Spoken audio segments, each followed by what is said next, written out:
ಜಿಲ್ಲಾ ಪಂಚಾಯಿತಿ ಸಹಾಯಕ ಲೆಕ್ಕಾಧಿಕಾರಿ ನಿವಾಸದ ಮೇಲೆ ಲೋಕಾಯುಕ್ತ ದಾಳಿ.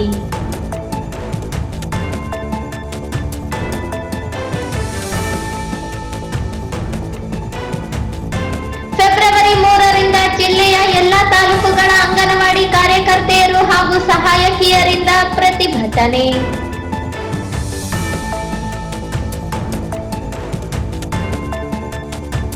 ಮಹಾತ್ಮ ಹುತಾತ್ಮ ದಿನದ ಅಂಗವಾಗಿ ಸೌಹಾರ್ದ ಸಂಕಲ್ಪ ದಿನವಾಗಿ ಮಾನವ ಸರಪಳಿ ಮತ್ತು ಪ್ರತಿಜ್ಞಾ ಸ್ವೀಕಾರ.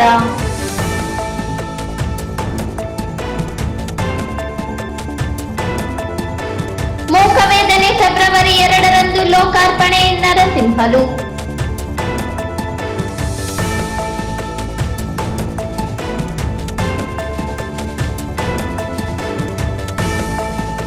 ಲಿಂಗಸುಗೂರಿನಲ್ಲಿ ಸಂವಿಧಾನ ಒಪ್ಪದವರು ದೇಶ ಬಿಟ್ಟು ತೊಲಗಿ ಸಮಾವೇಶ.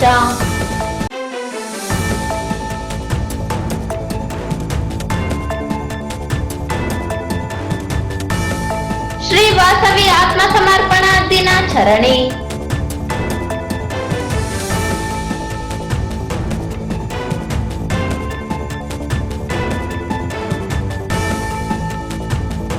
ಮತ್ತು ಮದುವೆ ನಿರಾಕರಿಸಿದ ಯುವತಿಯ ಕತ್ತು ಸೀಳಿ ಕೊಲೆಗೈದ ಪಾಗಲ್ ಪ್ರೇಮಿ.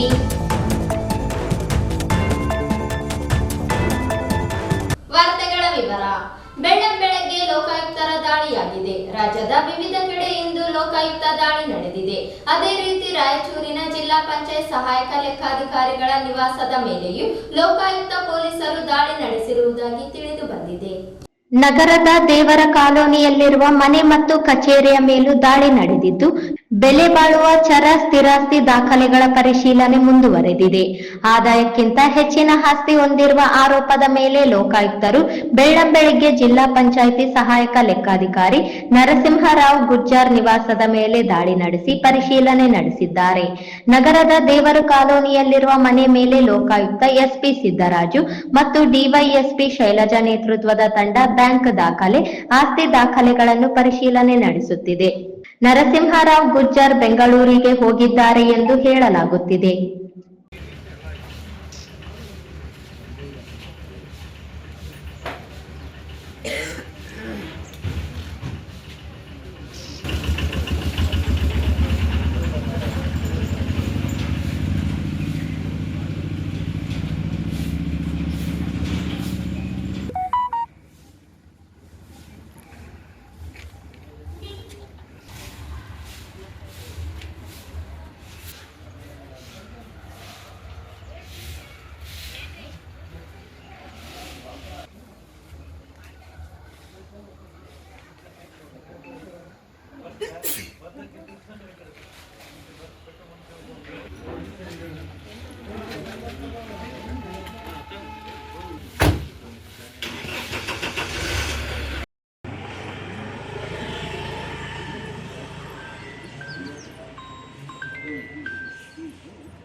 ಆಗ್ತದೆ.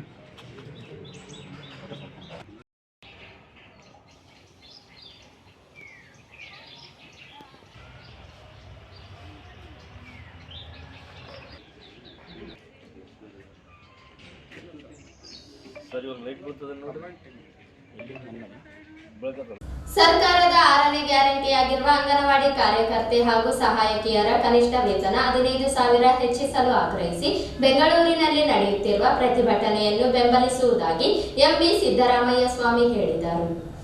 ಪಟ್ಟಣದ ಪತ್ರಿಕಾ ಭವನದಲ್ಲಿ ಕರ್ನಾಟಕ ರಾಜ್ಯ ಅಂಗನವಾಡಿ ಕಾರ್ಯಕರ್ತೆಯರು ಹಾಗೂ ಸಹಾಯಕಿಯರ ಫೆಡರೇಷನ್ ತಾಲೂಕು ಗೌರವಾಧ್ಯಕ್ಷರಾದ ಎಂಬಿ ಸಿದ್ದರಾಮಯ್ಯ ಸ್ವಾಮಿ ಮಾತನಾಡಿ, ರಾಜ್ಯದಲ್ಲಿ 1,40,40,000 ಅಂಗನವಾಡಿ ಕಾರ್ಯಕರ್ತೆಯರು ಹಾಗೂ ಸಹಾಯಕಿಯರು ಸಮಗ್ರ ಶಿಶು ಅಭಿವೃದ್ಧಿ ಯೋಜನೆಯಡಿಯಲ್ಲಿ ರಾಜ್ಯದಲ್ಲಿನ ಮಹಿಳೆಯರ ಹಾಗೂ ಮಕ್ಕಳ ಅಭಿವೃದ್ಧಿಗಾಗಿ ಶ್ರಮಿಸುತ್ತಿರುವ ಅಂಗನವಾಡಿ ಕಾರ್ಯಕರ್ತೆಯರು ಹಾಗೂ ಸಹಾಯಕಿಯರಿಗೆ ಸರ್ಕಾರವು ಅಗತ್ಯ ವೇತನ ನೀಡುತ್ತಿಲ್ಲ.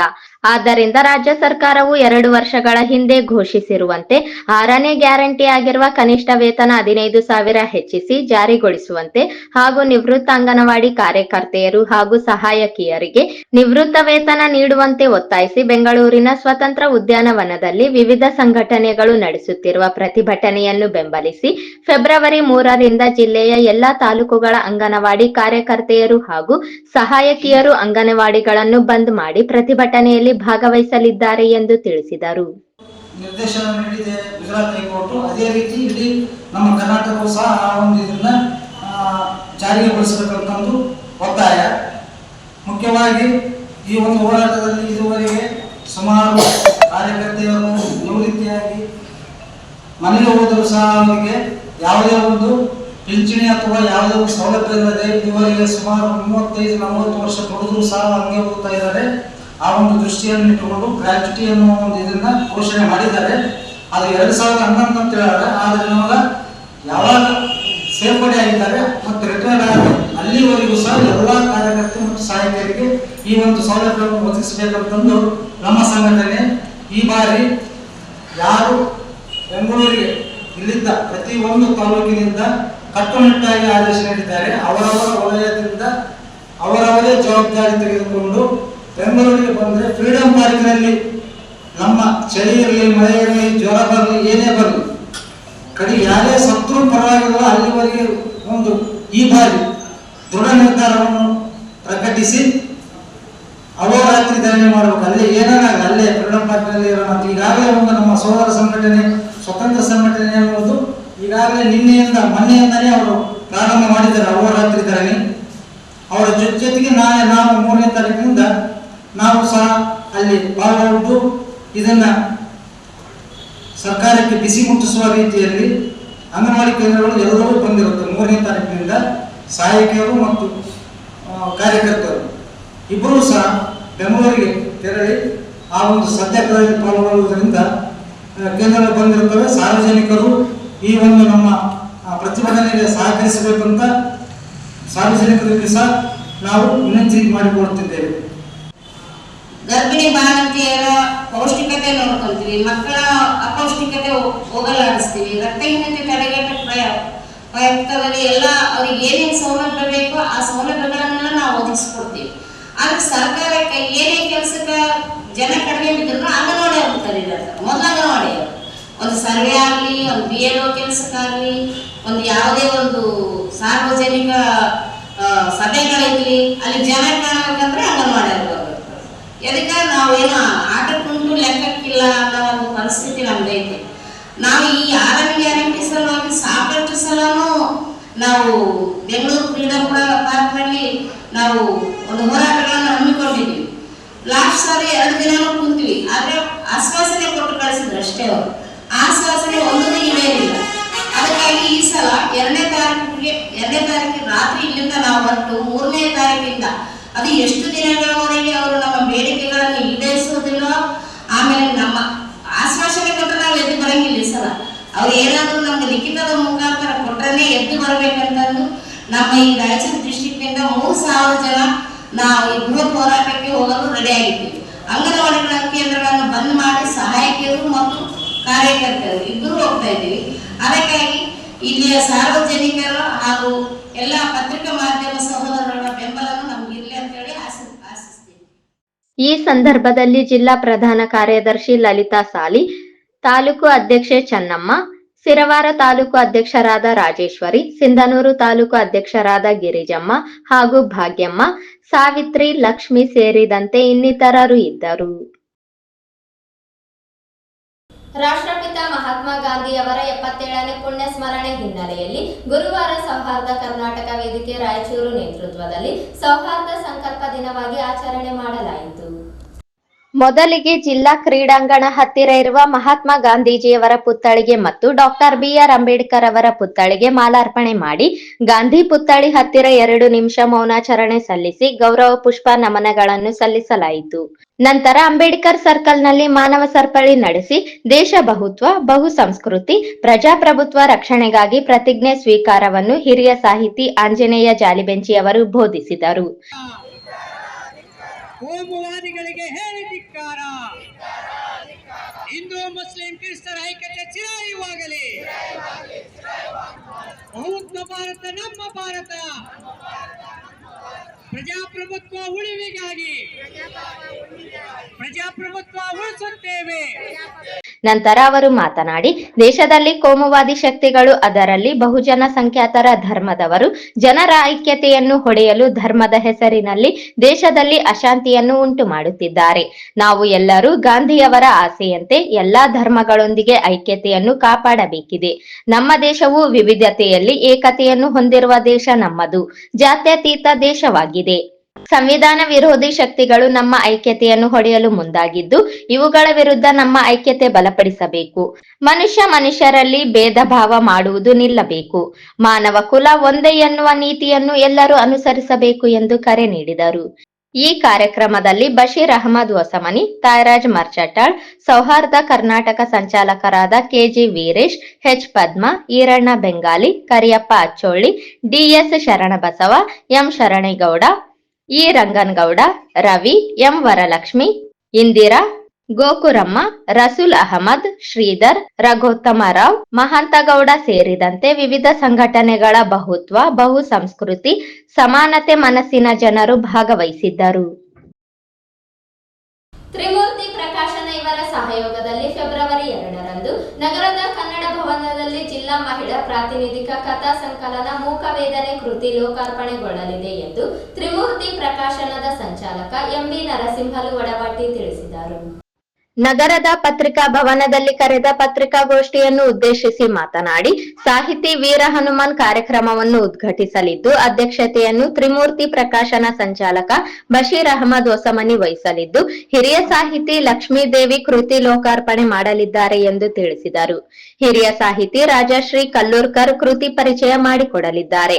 ಮುಖ್ಯ ಅತಿಥಿಗಳಾಗಿ ವೇದಾಂತ ಪದವಿ ಕಾಲೇಜಿನ ಅಧ್ಯಕ್ಷ ಡಾಕ್ಟರ್ ರಾಕೇಶ್ ರಾಜಲಬಂಡ, ಕನ್ನಡ ಸಾಹಿತ್ಯ ಪರಿಷತ್ ತಾಲೂಕು ಅಧ್ಯಕ್ಷ ವೆಂಕಟೇಶ್ ಬೇವಿನ ಬೆಂಚಿ, ಹಿರಿಯ ಸಾಹಿತಿ ಡಾಕ್ಟರ್ ಸರ್ವಮಂಗಳ ಸಕ್ರಿಯವರು ಆಗಮಿಸಲಿದ್ದಾರೆ. ತ್ರಿಮೂರ್ತಿ ಪ್ರಕಾಶನದ ಪ್ರಧಾನ ಸಂಚಾಲಕ ಎಂ ಮರ್ಚೆಡ್ ಹಾಗೂ ಸಂಚಾಲಕ ಎಂಬಿ ನರಸಿಂಹಲು ವಡವಾಟಿ ಉಪಸ್ಥಿತಿ ಇರಲಿದ್ದಾರೆ. ಪಂಪಯ್ಯ ಶೆಟ್ಟಿ, ಡಾಕ್ಟರ್ ರಾಕೇಶ್ ರಾಜಲಬಂಡ, ರವಿ ಪಾಟೀಲ್ ಹಾಗೂ ಬಾಬು ಮೇಧಾ ಸೇರಿದಂತೆ ಇನ್ನಿತರರಿಗೆ ಸನ್ಮಾನಿಸಿ ಗೌರವಿಸಲಾಗುವುದು ಎಂದು ಹೇಳಿದರು. ದಿನಾಂಕ 2/2/2025ರಂದು ರಾಯಚೂರಿನ ಕನ್ನಡ ಭವನದಲ್ಲಿ ರಾಯಚೂರು ಜಿಲ್ಲಾ ಮಹಿಳಾ ಪ್ರಾತಿನಿಧಿಕ ಕಥಾ ಸಂಕಲನ ಮೂಕ ವೇದನೆಯನ್ನು ಲೋಕಾರ್ಪಣೆ ಸಮಾರಂಭ ಏರ್ಪಡಿಸಲಾಗಿದೆ. ಈ ಒಂದು ಕಾರ್ಯಕ್ರಮದಲ್ಲಿ ಈ ಕಾರ್ಯಕ್ರಮದ ಉದ್ಘಾಟನೆಯನ್ನು ನಮ್ಮ ರಾಯಚೂರಿನ ಹಿರಿಯ ಸಾಹಿತಿಗಳಾಗಿರುವಂತಹ ಶ್ರೀ ವೀರ ಹನುಮಾನ್ ಅವರು ಉದ್ಘಾಟನೆ ಮಾಡಲಿದ್ದಾರೆ. ಕಾರ್ಯಕ್ರಮದ ಅಧ್ಯಕ್ಷತೆಯನ್ನು ಶ್ರೀ ಬಶೀರ್ ಅಹಮದ್ ಹೊಸಮನಿ, ಸಂಚಾಲಕರು ತ್ರಿಮೂರ್ತಿ ಪ್ರಕಾಶನ ರಾಯಚೂರು ಇವರು ವಹಿಸಿಕೊಳ್ಳಲಿದ್ದಾರೆ. ಕೃತಿ ಲೋಕಾರ್ಪಣೆಯನ್ನು ರಾಯಚೂರಿನ ಹಿರಿಯ ಮಹಿಳಾ ಸಾಹಿತಿಯಾಗಿರುವಂಥ ಶ್ರೀಮತಿ ಲಕ್ಷ್ಮೀದೇವಿ ಶಾಸ್ತ್ರಿ ಅವರು ಲೋಕಾರ್ಪಣೆ ಮಾಡಲಿದ್ದಾರೆ. ಅದೇ ರೀತಿಯಾಗಿ ಈ ಒಂದು ಕೃತಿ ಪರಿಚಯವನ್ನು ಡಾಕ್ಟರ್ ರಾಜಶ್ರೀ ಕಲ್ಲೂರ್ಕರ್ ಅವರು ಮಹಿಳಾ ಸಾಹಿತಿಗಳು ರಾಯಚೂರು ಇವರು ಪರಿಚಯ ಮಾಡಲಿದ್ದಾರೆ. ಈ ಒಂದು ಕಾರ್ಯಕ್ರಮದಲ್ಲಿ ಮುಖ್ಯ ಅತಿಥಿಗಳಾಗಿ ಡಾಕ್ಟರ್ ರಾಕೇಶ್ ರಾಜಲಬಂಡಿ ಅವರು ವೇದಿಕೆಯನ್ನು ಅಲಂಕರಿಸಲಿದ್ದಾರೆ. ಅದೇ ರೀತಿಯಾಗಿ ಶ್ರೀ ವೆಂಕಟೇಶ್ ಬೇವಿನ ಬೆಂಚಿ ಅವರು ಅಧ್ಯಕ್ಷರು, ತಾಲೂಕು ಕನ್ನಡ ಸಾಹಿತ್ಯ ಪರಿಷತ್ ಅವರು, ಮತ್ತು ಇನ್ನೋರ್ವ ಮಹಿಳಾ ಸಾಹಿತಿಗಳಾಗಿರುವಂಥ ಡಾಕ್ಟರ್ ಸರ್ವಮಂಗಳ ಸಕ್ರಿಯ ಅವರು ಈ ಕಾರ್ಯಕ್ರಮದಲ್ಲಿ ಮುಖ್ಯ ಅತಿಥಿಗಳಾಗಿ ಭಾಗವಹಿಸಲಿದ್ದಾರೆ. ನಂತರ ಈ ಒಂದು ಕಾರ್ಯಕ್ರಮದಲ್ಲಿ ಶ್ರೀ ಯಲ್ಲಪ್ಪ ಎಂ ಮರ್ಚಡ್, ಪ್ರಧಾನ ಸಂಚಾಲಕರು ತ್ರಿಮೂರ್ತಿ ಪ್ರಕಾಶನ ರಾಯಚೂರು, ಹಾಗೂ ಎಂ ಬಿ ನರಸಿಂಹಲು ವಡವಾಟಿ, ಸಂಚಾಲಕರು ತ್ರಿಮೂರ್ತಿ ಪ್ರಕಾಶನ ರಾಯಚೂರು ಇವರು ಉಪಸ್ಥಿತಿಯಲ್ಲಿ ಇರಲಿದ್ದಾರೆ. ಈ ಒಂದು ಕಾರ್ಯಕ್ರಮದಲ್ಲಿ ಸನ್ಮಾನಿತರಾಗಿ ಶ್ರೀ ಎಚ್ ಪಂಪಯ್ಯ ಶೆಟ್ಟಿ, ಮಾಜಿ ಅಧ್ಯಕ್ಷರು, ಜಿಲ್ಲಾ ಕನ್ನಡ ಸಾಹಿತ್ಯ ಪರಿಷತ್ ರಾಯಚೂರು, ಡಾಕ್ಟರ್ ರಾಕೇಶ್ ರಾಜಲಬಂಡಿ, ಅಧ್ಯಕ್ಷರು ವೇದಾಂತ ಪದವಿ ಪೂರ್ವ ಕಾಲೇಜು ರಾಯಚೂರು, ಶ್ರೀ ರವಿ ಪಾಟೀಲ್, ಅಧ್ಯಕ್ಷರು ರವಿ ಪಾಟೀಲ್ ಫೌಂಡೇಶನ್ ರಾಯಚೂರು, ಶ್ರೀ ಬಾಬು ಮೇಧಾ, ನಿವೃತ್ತ ಸಹಾಯಕ ಅರಣ್ಯ ಸಂರಕ್ಷಣಾಧಿಕಾರಿಗಳು ರಾಯಚೂರು, ಮತ್ತು ಶ್ರೀ ನಾಗರಾಜ್ ಎಮ್ಎನ್, ಉಪ ಅರಣ್ಯಾಧಿಕಾರಿಗಳು ರಾಯಚೂರು, ಮತ್ತು ಎಚ್ ಮ್ಯಾದರ್ ಸಾರ್, ಚುಕ್ಕಿ ಚಿತ್ರ ಕಲಾವಿದರು ರಾಯಚೂರು, ಮತ್ತು ಕುಮಾರಿ ಸರಸ್ವತಿ ಕಿಲ್ಕಿಲೆ, ಕಾರ್ಯದರ್ಶಿಗಳು ಗ್ರೀನ್ ರಾಯಚೂರು, ಮತ್ತು ಪ್ರತಿಭಾ ರೆಡ್ಡಿ, ಸದಸ್ಯರು ನಗರಾಭಿವೃದ್ಧಿ ಪ್ರಾಧಿಕಾರ ರಾಯಚೂರು, ಮತ್ತು ಶ್ರೀ PAB ಈಶ್ವರ್, ಹಿರಿಯ ಚಿತ್ರಕಲಾವಿದರು ರಾಯಚೂರು ಇವರೆಲ್ಲರೂ ಸನ್ಮಾನಿತರಾಗಿ ಈ ಒಂದು ಕಾರ್ಯಕ್ರಮದಲ್ಲಿ ಭಾಗಿಯಾಗಲಿದ್ದಾರೆ. ಈ ಸಂದರ್ಭದಲ್ಲಿ ದೇವೇಂದ್ರಮ್ಮ, ಬಶೀರ್ ಅಹಮದ್ ಇದ್ದರು. ಜಾಹೀರಾತಿನ ನಂತರ ಅಮೋಘ ವಾರ್ತೆಗಳಿಗೆ ಪುನಃ ಸ್ವಾಗತ. ಕೇಂದ್ರ ಸರ್ಕಾರ ದೇಶವನ್ನು ಕಾರ್ಪೊರೇಟ್ ಕಂಪನಿಗಳ ಹಿಡಿತಕ್ಕೆ ನೀಡಿ ಹಿಂದೂ ರಾಷ್ಟ್ರವನ್ನು ಮಾಡಲು ಯೋಚಿಸುತ್ತಿದೆ. ನಾವೆಲ್ಲರೂ ಒಗ್ಗಟ್ಟಿನಿಂದ ಅವರನ್ನು ವಿರೋಧಿಸಬೇಕು ಎಂದು ಛತ್ತೀಸ್ಗಢ ಜಾತಿ ನಿರ್ಮೂಲನಾ ಚಳವಳಿ ರಾಷ್ಟ್ರೀಯ ಸಂಚಾಲಕ ತುಹಿನ್ ದೇವ್ ಕರೆ ನೀಡಿದರು. ಜಿಲ್ಲೆಯ ಲಿಂಗಸುಗೂರಿನ ಆಯ್ದಕ್ಕಿ ಲಕ್ಕಮ್ಮ ವೇದಿಕೆಯಲ್ಲಿ ಆಯೋಜಿಸಿದ್ದ ಭಾರತದ ಸಂವಿಧಾನ ಒಪ್ಪದವರು ಭಾರತ ಬಿಟ್ಟು ತೊಲಗಿ ಆರ್ಎಸ್ಎಸ್ನ ಹಿಂದೂ ರಾಷ್ಟ್ರ ವಿರೋಧಿ ಜನತಾ ಸಮಾವೇಶದಲ್ಲಿ ಮುಖ್ಯ ಅತಿಥಿಯಾಗಿ ಭಾಗವಹಿಸಿ ಮಾತನಾಡಿದರು. ನರೇಂದ್ರ ಮೋದಿ ನೇತೃತ್ವದ ಸರ್ಕಾರವು ದೇಶವನ್ನು ಅದಾನಿ, ಅಂಬಾನಿಯಂತಹ ಕಾರ್ಪೊರೇಟ್ ಬಂಡವಾಳಶಾಹಿಗಳಿಗೆ ಬಲಿ ಕೊಡುತ್ತಿದ್ದಾರೆ. ಆರ್ಎಸ್ಎಸ್ ಏಜೆಂಟರಂತೆ ವರ್ತಿಸುತ್ತಿದ್ದಾರೆ. ಮಧ್ಯಪ್ರದೇಶ, ಉತ್ತರ ಪ್ರದೇಶ, ಛತ್ತೀಸ್ಗಢ, ರಾಜಸ್ಥಾನ ರಾಜ್ಯಗಳಲ್ಲಿ ಡಬಲ್ ಎಂಜಿನ್ ಸರ್ಕಾರಗಳು ದಲಿತ ವಿರೋಧಿ ನೀತಿ ಅನುಸರಿಸುತ್ತಿವೆ. ಫ್ಯಾಸಿಸ್ಟ್ ಮನುವಾದಿ ಆಡಳಿತ ನಡೆಸುತ್ತಿದೆ. ಪ್ರಗತಿಪರ ಚಿಂತಕರನ್ನು ಕೊಲ್ಲಲಾಗುತ್ತಿದೆ. ನಾವು ಪ್ರಾಣ ತೆತ್ತಾದರೂ ಇದನ್ನು ಉಗ್ರವಾಗಿ ಹೋರಾಡಿ ಅವರ ಆಶಯ ಬುಡಮೇಲು ಮಾಡುತ್ತೇವೆ ಎಂದು ಹೇಳಿದರು. ಕಾಗಿನೆಲೆಯ ಕನಕ ಗುರುಪೀಠದ ಸಿದ್ದರಾಮಾನಂದಪುರಿ ಶ್ರೀ ಮಾತನಾಡಿ, ಸಂವಿಧಾನ ಬದಲಿಸಿ ದೇಶದಲ್ಲಿ ಮನುವಾದಿ ಸನಾತನ ಸಂವಿಧಾನ ಜಾರಿಗೊಳಿಸಲು ಹೊರಟಿರುವವರ ಕುತಂತ್ರ ಸಾಕಾರಗೊಳ್ಳದಂತೆ ನೋಡಿಕೊಳ್ಳಬೇಕಿದೆ ಎಂದರು. ಸನಾತನವಾದಿಗಳು ರೈತರು, ಕಾರ್ಮಿಕರು ಹಾಗೂ ದಲಿತ, ಹಿಂದುಳಿದ ಅಲ್ಪಸಂಖ್ಯಾತರ ಮುಗ್ಧತೆಯನ್ನು ದುರುಪಯೋಗಪಡಿಸಿಕೊಂಡು ಮನುವಾದ ಅನುಷ್ಠಾನಗೊಳಿಸುವ ಪ್ರಯತ್ನಗಳು ನಡೆಸಿದ್ದಾರೆ. ಸಂವಿಧಾನ ಬದಲಿಸುವ ಹುನ್ನಾರ ನೋಡುತ್ತಾ ಸುಮ್ಮನೆ ಕುಳಿತರೆ ಉಳಿಗಾಲವಿಲ್ಲ ಎಂದು ಎಚ್ಚರಿಸಿದರು. ಸಮಾವೇಶದ ಅಧ್ಯಕ್ಷತೆ ವಹಿಸಿದ್ದ ಕ್ರಾಂತಿಕಾರಿ ಹೋರಾಟಗಾರ ಆರ್ ಮಾನಸಯ್ಯ ಮಾತನಾಡಿ, ದೇಶದಲ್ಲಿ ಧರ್ಮ, ಜಾತಿ ಹೆಸರಿನಲ್ಲಿ ಜನ ಸಮುದಾಯಗಳ ನಡುವೆ ದ್ವೇಷ ಹರಡುವ ಕಾರ್ಯ ನಿರಂತರವಾಗಿ ನಡೆದಿದೆ. ಆರ್ಎಸ್ಎಸ್ ಮೂಲ ಸೌಲಭ್ಯಗಳು ಒದಗಿಸುವ ಬದಲು ಪರಿಶಿಷ್ಟ ಜಾತಿ, ಪಂಗಡ, ಹಿಂದುಳಿದ ಅಲ್ಪಸಂಖ್ಯಾತ ಯುವಕರನ್ನು ಸೆಳೆದು ಅವರಿಂದ ಸಮಾಜದಲ್ಲಿ ಶಾಂತಿ ಕದಡುವ ಕೃತ್ಯಗಳನ್ನು ಮಾಡಿಸಿ ಬಡ ಯುವಕರನ್ನು ಜೈಲಿಗೆ ಅಟ್ಟಲಾಗುತ್ತಿದೆ. ಕೆಳವರ್ಗದ ಯುವಕರು ಮೋಹದ ಮಾತಿಗೆ ಮರಳಾಗಬಾರದು. ಸಂವಿಧಾನ ಬದಲಿಸುವ ಕೇಂದ್ರದ ಸರ್ಕಾರ ನಡೆಯನ್ನು ತಡೆಯಲು ದಲಿತ, ಹಿಂದುಳಿದ ಅಲ್ಪಸಂಖ್ಯಾತರು ಕ್ರಾಂತಿಕಾರಿ ಚಳುವಳಿಗೆ ಮುಂದಾಗಬೇಕು ಎಂದು ಕರೆ ನೀಡಿದರು. ಎಲ್ಲಾ ಮಾನವರಿಗೆ ಸಮಾವೇಶಗೊಳಿಸಿದಂತ ಮಾನವಯ್ಯ ಅವರು ನನಗೆ 8 ದಿವಸದಿಂದ ಆಮಂತ್ರಿಸಿದ್ರು. ಗುರುಗಳೇ, ನೀವು ಬರಬೇಕು ಅಂತ ಹೇಳಿದ್ರು. ನಾನು ಹೇಳ್ದ, ಅವಶ್ಯ ಬರ್ತೀನಿ. ಹಿಂದ ಸರಿವಲ್ಲ. ಹರಿಯೋ ಹಳ್ಳ, ತಿರುಗುವ ಶರಣ ಎರಡೂ ಸಮಾನ. ನೀರಿನಲ್ಲಿ ಮನುಷ್ಯ ಬಾಯಿ ಹಾಕಲಿ, ದನಗಳ ಬಾಯಿ ಹಾಕಲಿ, ಯಾಕ ಬೇಡ ಅಂತ ಅನ್ನೋದಿಲ್ಲ. ಹೌದಲ್ರಿ? ಈಗ ಹೇಳಕತ್ತಾರ, ನನಗೂ ಚಿಟ್ಟಿ ಕೊಡ್ತಾರ ಅವ್ರು ತಪ್ಪಲ್ಲ. ಇದು ಮಣ್ಣಿಗಾಗಿ ಸಾಯೋರು, ಅದಕ್ಕಾಗಿ ಇದಕ್ಕಾಗಿ ಇದ್ದಿದ್ದಾಗ ಸಾಯೋರು. ಅರ್ಜೆಂಟ್ ಜನ, ನನಗೆ ಅರ್ಜೆಂಟ್ ಹೋಗ್ಬೇಕು, ಅಳಮಾಮ ಅರ್ಜೆಂಟ್. ಸರ್ವ ಸಂತರ ಸಂದೇಶ ಇಡೀ ನಮ್ಮ ಭರತ ಖಂಡವೇ, ಭರತ ಭೂಮಿಯೇ ಇದು ಸಂತರ ಪುಣ್ಯಭೂಮಿ. ಅದು ಬುದ್ಧ ಇರ್ಬೋದು, ಮಹಾವೀರ ಇರ್ಬೋದು, ಬಸವಣ್ಣ ಇರ್ಬೋದು, ನಾರಾಯಣ ಗುರು ಇರ್ಬೋದು, ಶಿಶುನಾಳ ಸರೀಫರು ಇರ್ಬೋದು, ಕನಕದಾಸರು ಇರ್ಬೋದು, ನೀವು ಯಾರನ್ನೇ ತೆಗೆದುಕೊಳ್ಳಿ, ಎಲ್ಲರೂ ನಮ್ಗೆ ಕೊಟ್ಟದ್ದು, ಎಲ್ಲರೂ ನಮ್ಗೆ ಹೇಳಿದ್ದು. ಏನ್ ಹೇಳಿದ್ದಾರೆ ಹೇಳಿ? ನಮ್ಮೆಲ್ಲ ಸಂತರು, ಎಲ್ಲಾ ಭಜನೆಗಳು ನಮ್ಮ ಎಲ್ಲ ಹಿರಿಯರು ಹಾಡ್ತಾರೆ. ಇಡೀ ರಾತ್ರಿ ಎಲ್ಲ ಕುತ್ಕೊಂಡು ಭಜನೆ ಕೇಳ್ತಾಳ. ನಮ್ಮ ಎಲ್ಲಾ ಸರ್ವ ಧರ್ಮ ಗುರುಗಳು ಹೇಳುವಂತ ಎಲ್ಲಾ ಉಪದೇಶಗಳನ್ನು ಕೇಳ. ಎಲ್ಲದರಲ್ಲೂ ಕೊನೆಗೆ ಹೇಳುವಂತದ್ದು ಏನು? ಸುಳ್ಳು ಹೇಳಬೇಡಿ, ಆದ್ರ ಮಾಡಬೇಡಿ, ಇನ್ನೊಬ್ರು ತಲೆ ಹೊಡಿಬೇಡಿ, ಎಲ್ಲರೂ ಕೂಡಿಬಾಳಿ, ಹಂಚಿ ತಿನ್ನಿ. ಇದೇ 5 ಅಂಶಗಳನ್ನು ಎಲ್ಲರೂ ಹೇಳ್ತಾರೆ. ಎಲ್ಲ ನಮ್ಮ ಸಂತ ಶರಣರು ಹೇಳಿದ್ದಿದೆ. ಎಲ್ಲರನ್ನು ನಮ್ಮವರು ಕಾಣ್ರಿ, ಎಲ್ಲರೂ ಸಮಾನರು ಅಂತ ಕಾಣಿ, ಯಾರನ್ನು ಭೇದ ಮಾಡಬೇಡಿ, ಯಾರನ್ನು ಪರಿಕೆಯರು ಮಾಡಬೇಡ್ರಿ, ಇನ್ನೊಬ್ಬರು ತುಳಿದು ಬದುಕಬೇಡಿ, ಇನ್ನೊಂದು ಸುಳ್ಳು ಹೇಳಬೇಡಿ, ಇನ್ನೊಬ್ಬರು ತಲೆ ಹೊಡಿಬೇಡಿ, ಮಹಿಳೆಯರ ಜೊತೆ ಕೆಟ್ಟದಾಗಿ ನಡ್ಕೋಬೇಡಿ. ಈ ವಿಚಾರವನ್ನು ಮತ್ತೆ ಮತ್ತೆ ನಮ್ಗೆ ಹೇಳಿದ್ದಾರೆ.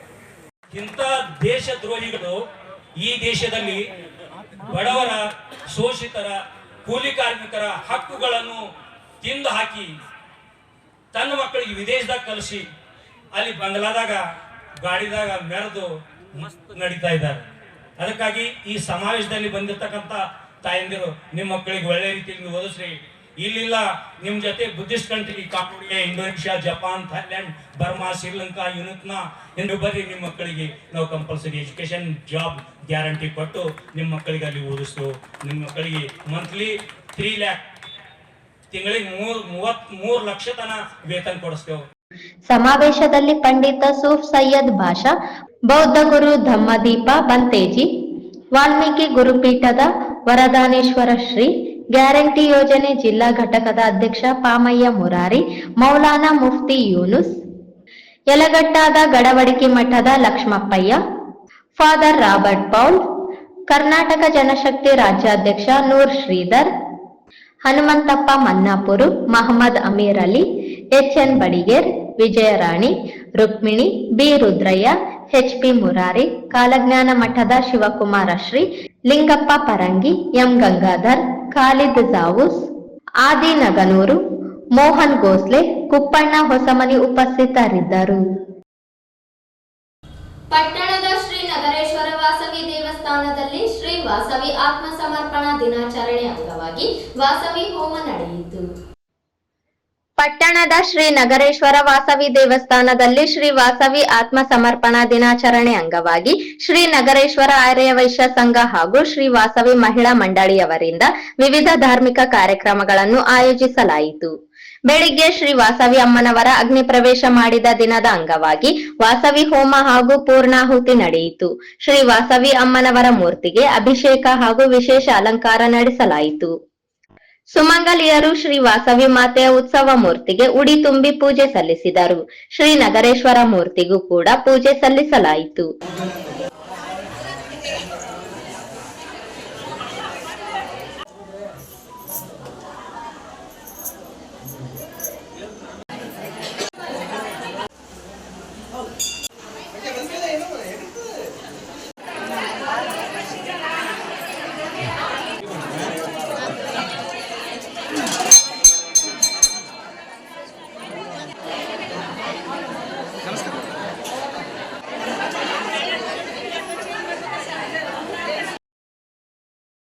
ಶ್ರೀ ನಗರೇಶ್ವರ ಆರ್ಯವೈಶ್ಯ ಸಂಘದ ತಾಲೂಕು ಅಧ್ಯಕ್ಷರಾದ ಆರ್ ಮುತ್ತುರಾಜ ಶೆಟ್ಟಿ, ಕಾರ್ಯದರ್ಶಿ ಬಿ ಈರಣ್ಣ ಶೆಟ್ಟಿ, ಶ್ರೀ ವಾಸವಿ ಮಹಿಳಾ ಮಂಡಳಿಯ ಅಧ್ಯಕ್ಷರಾದ ಜಿ ಲಕ್ಷ್ಮೀ ರಾಮಾಂಜನೇಯ ಶೆಟ್ಟಿ ಸೇರಿದಂತೆ ಸಾವಿರಾರು ಭಕ್ತರು ಭಾಗವಹಿಸಿದ್ದರು.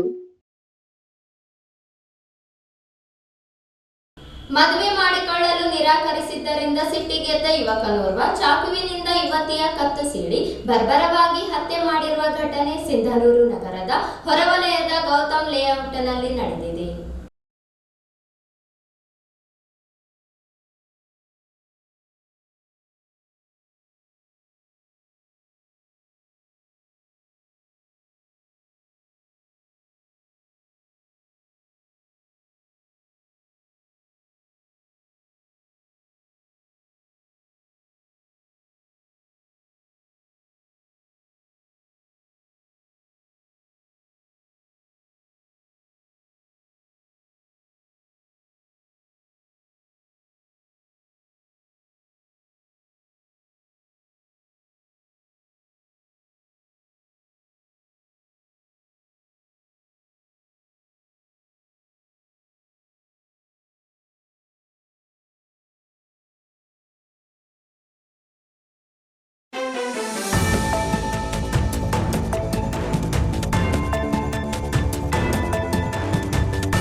ಸಿಂಧನೂರಿನ ಸರ್ಕಾರಿ ಪ್ರಥಮ ದರ್ಜೆ ಕಾಲೇಜಿನ ಎಂಎಸ್ಸಿ ಪ್ರಥಮ ಸೆಮಿಸ್ಟರ್ನಲ್ಲಿ ಓದುತ್ತಿರುವ ಲಿಂಗಸುಗೂರು ಪಟ್ಟಣದ ಶಿಫಾ ಅಬ್ದುಲ್ ವಾಹಿದ್ ಹತ್ಯೆಗೀಡಾದ ವಿದ್ಯಾರ್ಥಿನಿ.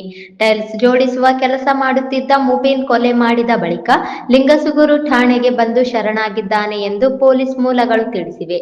ಗುರುವಾರ ಬೆಳಗ್ಗೆ ರಸ್ತೆ ಸಾರಿಗೆ ಸಂಸ್ಥೆಯ ಬಸ್ನಲ್ಲಿ ಲಿಂಗಸುಗೂರಿನಿಂದ ಸಿಂಧನೂರು ಕಾಲೇಜಿಗೆ ಶಿಫಾ ಬಂದಿದ್ದಳು. ಮುಬೀನ್ ಬೈಕ್ನಲ್ಲಿ ಶಿಫಾಳನ್ನು ಹಿಂಬಾಲಿಸಿ ಮಹತ್ವದ ವಿಚಾರ ಮಾತನಾಡುವುದಿದೆ ಎಂದು ಹೇಳಿ ಗೌತಮ್ ಲೇಔಟ್ಗೆ ಕರೆಸಿಕೊಂಡಿದ್ದ. ಆತ ಅಲ್ಲಿ ವಿದ್ಯಾರ್ಥಿನಿಯ ಕತ್ತು ಕೊಯ್ದು ಕೊಲೆ ಮಾಡಿದ್ದಾನೆ.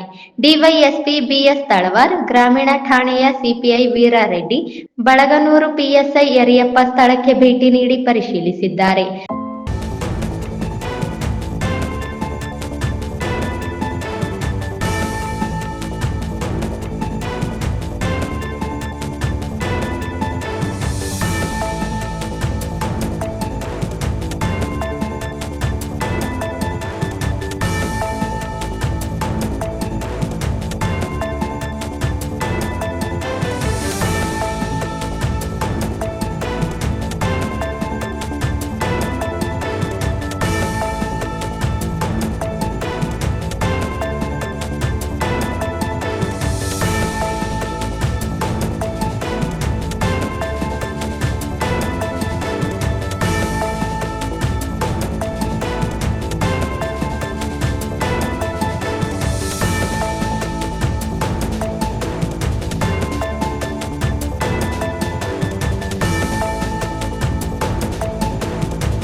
ಜಿಲ್ಲಾ ಪೊಲೀಸ್ ವರಿಷ್ಠಾಧಿಕಾರಿ ಪುಟ್ಟಮಾದಯ್ಯ ಘಟನೆ ಕುರಿತು ಸುದ್ದಿಗಾರರೊಂದಿಗೆ ಮಾತನಾಡಿ, ಕಾಲೇಜು ವಿದ್ಯಾರ್ಥಿನಿಯನ್ನು ಸಿಂಧನೂರಿನ ಹೊರವಲಯದಲ್ಲಿ ಕೊಲೆ ಮಾಡಿದ್ದು ಹೆಚ್ಚಿನ ತನಿಖೆ ನಡೆಯುತ್ತಿದೆ ಎಂದು ತಿಳಿಸಿದರು.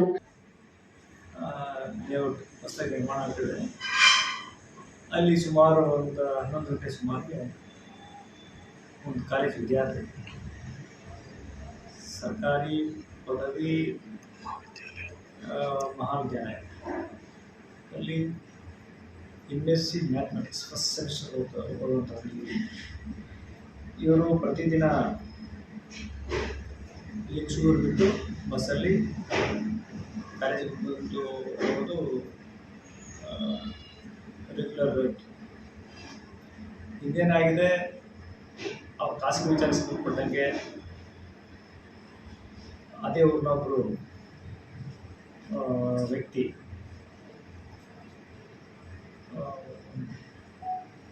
ಕೊಲೆ ಮಾಡಿದ್ದಾರೆ.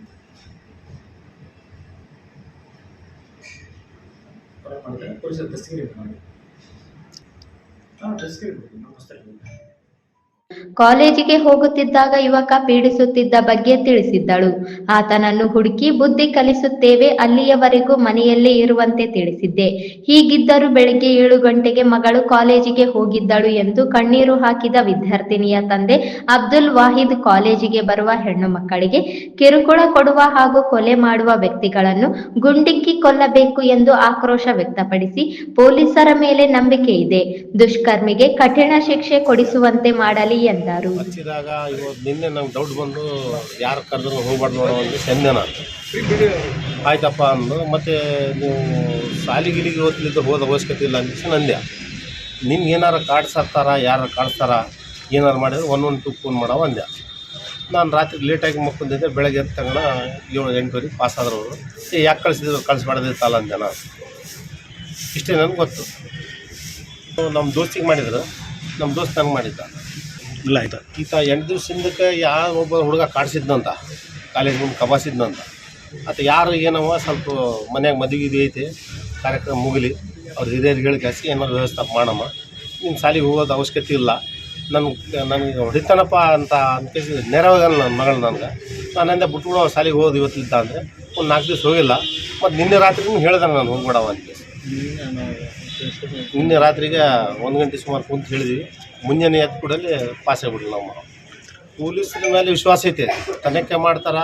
ಅವ್ರ ಹಿಂದೆ ಯಾರದಾರ, ಯಾಕೆ ಹೊಡೆದಾನ, ಯಾರ ಕೈ ಹೊಡೈತಿ, ಯಾವ ಉದ್ದೇಶಕ್ಕಾಗಿ ಹೊಡೆದಾನ, ಪೊಲೀಸರು ಕ್ರಮ ತೊಗೊತಾರ. ಪೊಲೀಸ್ ಡಿಪಾರ್ಟ್ಮೆಂಟ್ ಮೇಲೆ ನನಗೆ ವಿಶ್ವಾಸ ಐತೆ. ಅವ್ರಿಗೆ ಸಜಾ ಆಗಲೇ ಆಗ್ತೈತಿ, ಮಾಡೇ ಮಾಡ್ತಾರೆ ಅನ್ನೋ ನನಗೆ ವಿಶ್ವಾಸ ಐತಿ. ನಮ್ಮ ಮಗಳಿಗೂ ನ್ಯಾಯ ಬೇಕು. ಜೊತೆಯಲ್ಲಿ ಇಂಥ ಓದೋ ಹುಡುಗರಿಗೆ ಇಂಥ ಅಮಾಯಕರು ಈ ಥರ ಮಾಡ್ತಾರಲ್ಲ, ಅವ್ರಿಗೆ ಇಮಿಡಿಯೇಟ್ಲಿ ಶೂಟ್ ಮಾಡಿಬಿಡ್ಬೇಕು ಸರ್ಕಾರ.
ಕೊನೆಯಲ್ಲಿ ಮತ್ತೊಮ್ಮೆ ಮುಖ್ಯಾಂಶಗಳು.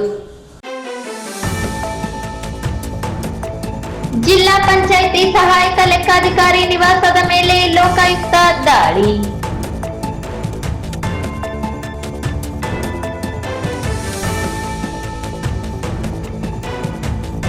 ಫೆಬ್ರವರಿ 3ರಿಂದ ಜಿಲ್ಲೆಯ ಎಲ್ಲಾ ತಾಲೂಕುಗಳ ಅಂಗನವಾಡಿ ಕಾರ್ಯಕರ್ತೆಯರು ಹಾಗೂ ಸಹಾಯಕಿಯರಿಂದ ಪ್ರತಿಭಟನೆ.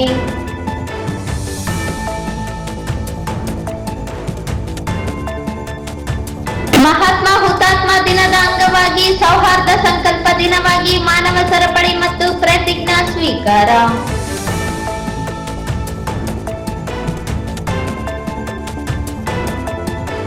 ಮೂಕವೇದನೆ ಫೆಬ್ರವರಿ 2ರಂದು ಲೋಕಾರ್ಪಣೆ ನರಸಿಂಹಲು.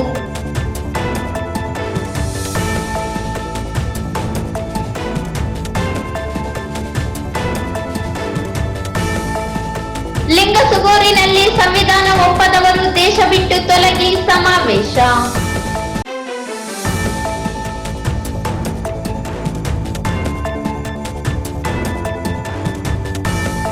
ಶ್ರೀ ವಾಸವಿ ಆತ್ಮ ಸಮರ್ಪಣಾ ದಿನಾಚರಣೆ.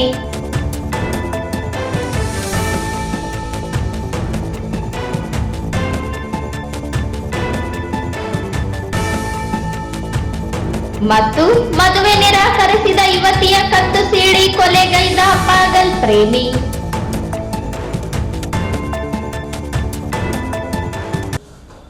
ಇಲ್ಲಿಗೆ ವಾರ್ತಾ ಪ್ರಸಾರ ಮುಕ್ತಾಯವಾಯಿತು. ಮುಂದಿನ ಅಮೋಘ ವಾರ್ತೆಗಳೊಂದಿಗೆ ಪುನಃ ಭೇಟಿಯಾಗೋಣ. ವಂದನೆಗಳು.